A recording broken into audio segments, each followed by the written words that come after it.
Welcome everyone to the Dr. Todd Talks Tunes show. I'm your host, Dr. Todd Samra, and today we are talking about Wolfgang Amadeus Mozart and a show we are calling the Mozart Paradox. That's right, the Mozart Paradox. What does that mean? We could really just kind of call this show, Where's the Mozart Today? Who is the Mozart? Who is the great genius of our time today in 2020? Why Mozart? Well, we could use Bach, we could use Beethoven, we could say Chopin, but I think within today's society, there's a certain common knowledge or understanding about Mozart, that he was a great genius, that he wrote a lot of music. I know people that don't actually like the music of Mozart, but there's a general consensus that he was a great genius, and so we can kind of use him as a benchmark, a comparison. He is the BMW 3 series of composers, by the model by which all others are measured. So we listened to these last few measures that he wrote right before he passed away from the Lacrymosa, from the Requiem. And we can talk about this, and we can analyze it, and we can talk how genius of a piece it is. We can do this with every piece of music that he wrote. You know, he's a great composer. So who is the Mozart alive today? And really, I have two answers. Just to put the answers right out front, there are two answers. The first answer is there is no Mozart today. The other answer is there are at least 10,000 Mozarts today. And it really just kind of is how you look at it. I mean, really, where I want to start with, there is no Mozart today. Part of the reason why Mozart is because he existed at a certain time in music history when things were simpler.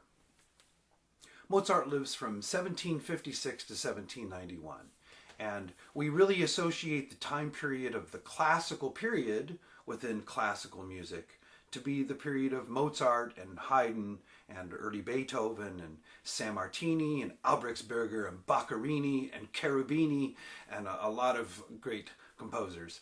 So Mozart, so he lives right after Bach, and the Bach dies in 1750, and Bach in the Baroque period and Handel and Purcell are associated with a certain amount of heaviness, a denseness, a darkness. Think of a Baroque painting. All of these big bodies, and they're coming out of the frame. It's just so much activity and darkness and things. And so the classical period, musically speaking, really was a reaction to the darkness and heaviness of the Baroque. So it's very light. I prefer to call it the Galant. I think we can call it the Galant period, and I really get that term from looking at Johann Christian Bach, Johann Sebastian Bach's youngest son. His music is very typical of what we would characterize as the Galant. And in a way, I think it's almost an easy, because it's confusing. What do you mean the classical period? You know, because we call all this classical music, and that term isn't going to change. So between the Romantic and the Baroque, that time period, you know, calling it the Galant, and Mozart lived during this time. And part of the value of music during this time is that harmonically, it slows down. So if we look, for example, at like a Bach chorale, every beat has a different chord.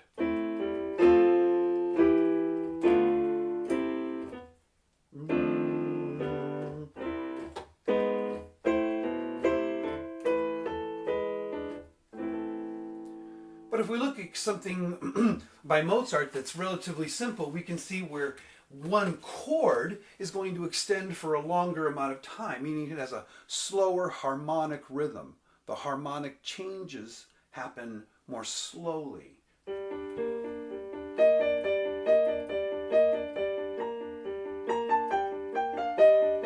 There's the first chord change.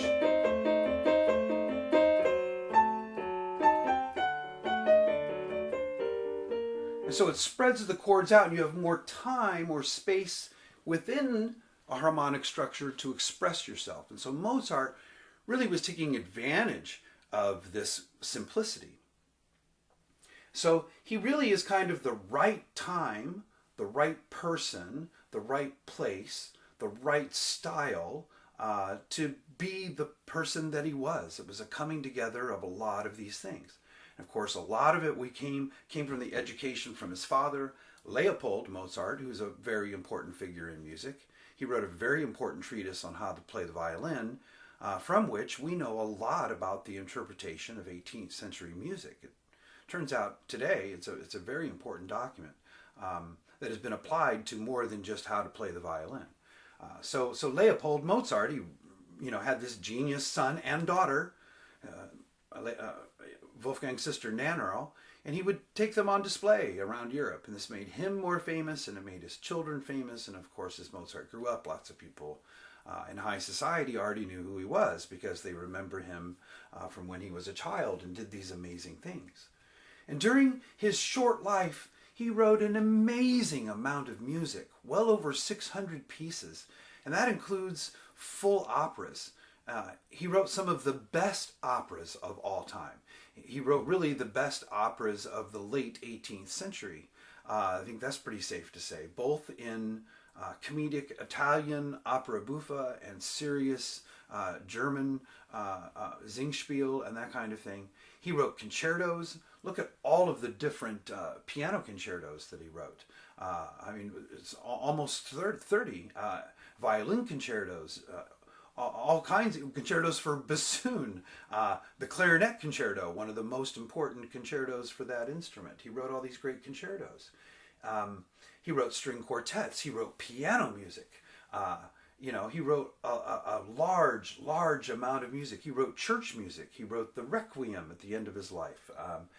The Ave Verum Corpus, which was a motet that he wrote, that was towards the end of his life.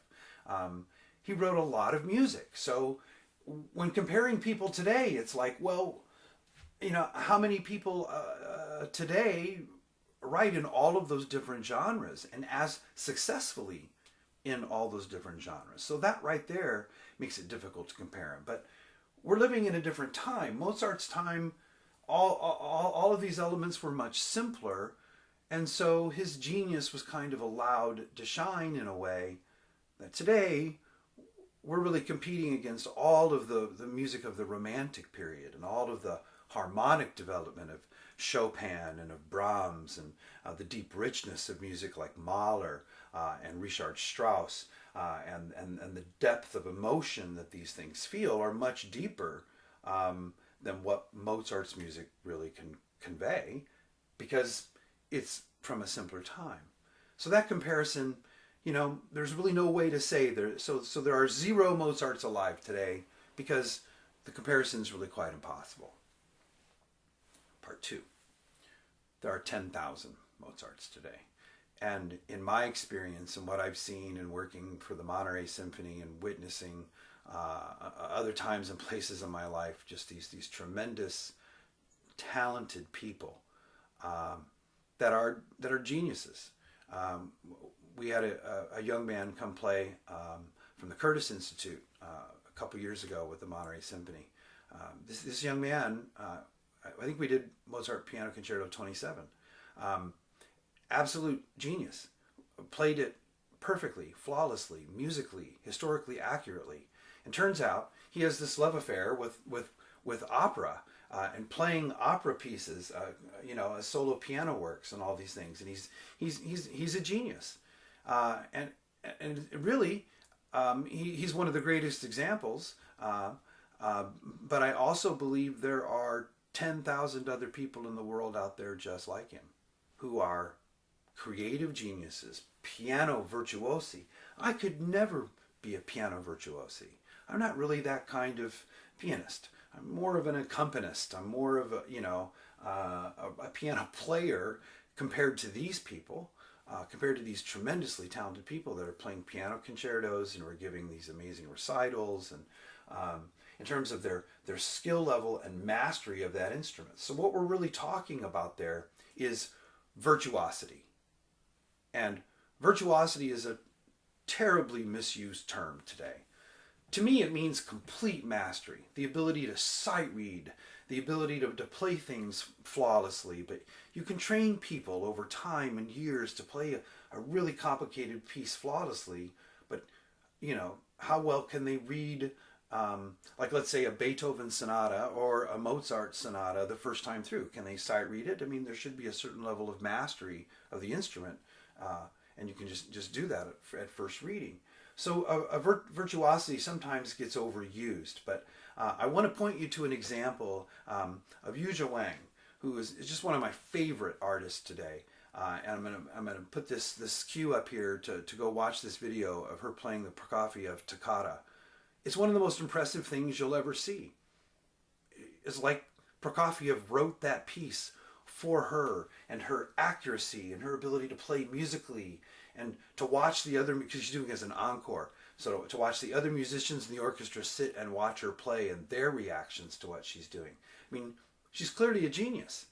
And so there are many artists like this, at least 10,000, maybe 35,000, maybe 50,000 budding musical geniuses. And of course, we also want to look at prodigies, another term I want to bring to your attention, which really is someone who displays tremendous ability as a small child in something where, you know, there are small children who can play piano better than I can play piano, and I'm over half a century old. So, you know, how do you explain that? How do you explain that level of genius in those children? Their understanding, their depth in their playing even. It's not just they're playing the notes, they're playing them richly, musically, elegantly. How do you explain that? Mozart was that way. But not all of these prodigies grow up to become like great composers, and that's part of what made Mozart somewhat unique.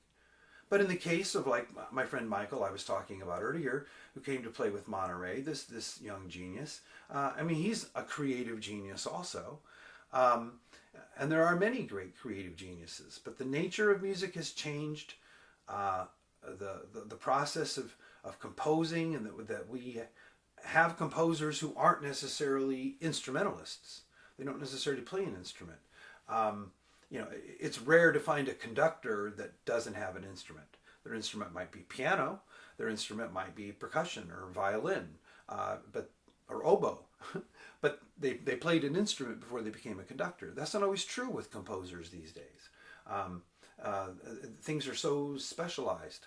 So the world has really changed. The virtuoso as composer isn't necessarily synonymous in the way it was in Mozart's day. We have a distinction between the two.